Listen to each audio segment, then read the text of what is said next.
Naitwa Rosemary Cosmas Mkemangwa, natokea Ibada Kuu. Nilikuwa nimekopa mkopo kwenye shirika moja linaloitwa Juke Microfinance mwaka 2023. Nikachukua mkopo wa kwanza huo, nikarejesha. Hapo katikati nikapata changamoto, lakini nilikuwa nimesharejesha kiwango cha shilingi 56,000. Nikabakiza kiwango cha shilingi 34,000. Nikamwambia nina changamoto 1 2 3 na msiba. Ilivyofika mwezi wa 4 tarehe 7 2023 hiyo, au maafisa walikuja hapo nyumbani kwangu, wakanikuta nafagia, wakaniambia mama, tumejia hela ndio baki. Nikamwambia kwa sasa hivi mimi sina hela, labda mnivumilie kwanza nipate, maana ndio nimetoka tu msibani, nitawapa pesa yenu.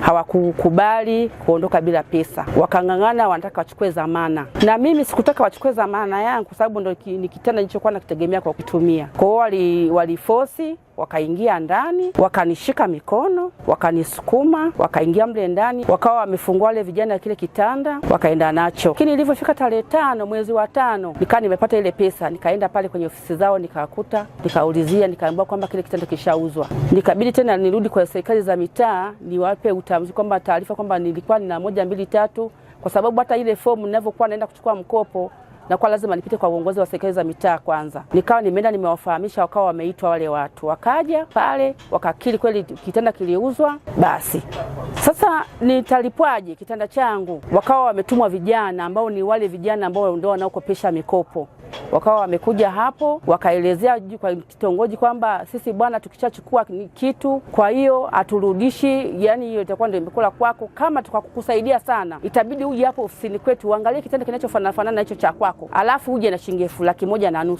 Basi kwa kweli iliniwea vigumu sana. Nilivyoenda kukiangalia kile kitanda kwa hiyo sikukiafiki, kwa sababu kiwa changu ni kikubwa. Kwa hiyo ikabidi nitulie tu, nikae tu huo muda wote, nikaa nimekaa tu kimya, sikasi tena, siwafati na nini, unaona. Baada ya kusikia tangazo wiki mbili zilizopita kwamba kuna wanasheria wanakuja msaada wa Mama Samia, ikabidi na mimi nije hapa. Kweli nilifika hapa juzi, nikafika nikapokelewa, nikaeleza shida yangu. Baada ya kueleza shida yangu, nikaambiwa niwatafuta watu na namba zao za simu. Nikafanya hivyo. Jana nilikuja hapa, nikakuta tukawa mahusiano yakawa hayapo sasa na wale watu, ikabidi niambie nije leo, ambao ndio nimekuja leo, na hao watu wameshapatikana na nimelipwa haki yangu. Wenyewe wanadai walivyo yale mauziano ya kitanda walivyouza kule, waliuza 2,500,000. Kitanda changu kilikuwa kina thamani kubwa, kilikuwa kina thamani ya 400,000. Kwa hiyo wamenilipa 366,000. Ninamshukuru sana Mama Samia huko kokote aliko, Mungu ambariki sana kututetea sisi wanyonge akina mama, tunateseka, tunadhulumiwa.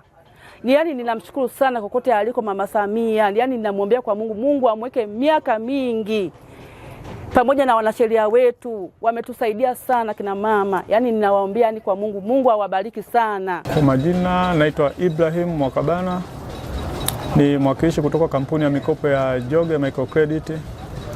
Tulikuwepo hapa kwa ajili ya changamoto ya mama naitwa Rozi, lakini tunashukuru kwamba tulikutanishwa hapa, jambo limeenda vizuri na tumelimaliza kwa amani, na mteja amepata stahiki zake na sisi tumepata stahiki zetu.